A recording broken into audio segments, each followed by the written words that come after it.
দিল্লিতে কী কী ঘুরেছি সেটা তো শেয়ার করলামই। আজকে চলো শেয়ার করি কী কী খেয়েছি। হোটেলে চেক ইন করে আমরা ব্রেকফাস্টের জন্য অর্ডার করেছিলাম এগ পরাঠা আর ছোলে পুরি। তারপর আমরা গেছিলাম চাঁদনি চকে। চাঁদনি চকে এই ফেমাস মালাই লাস্সিটা ভীষণই ভালো ছিল, গরমে বেশ রিফ্রেশিং লাগছিলো আর খেতে খুব ইয়াম্মি ছিল। তারপর চলে আসি এই রাজকচুরি। রাজকচুরি দিল্লির ফেমাস একটা খাবার।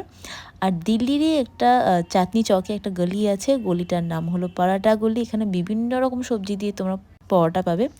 আমরা 2 রকম পরোটা অর্ডার করেছিলাম, একটা ভেন্ডি পরোটা আর একটা ছিল মটর পরোটা। বিভিন্ন রকম সবজি দিয়ে পরোটা বানানো হয়, এই ফার্স্ট দেখলাম। তারপর আমরা লাঞ্চে কিছু খাইনি, এরপর চলে গেলাম ডিরেক্ট ডিনারে। ডিনারে আমরা এই চাইনিজ কম্বোটা খেয়েছিলাম।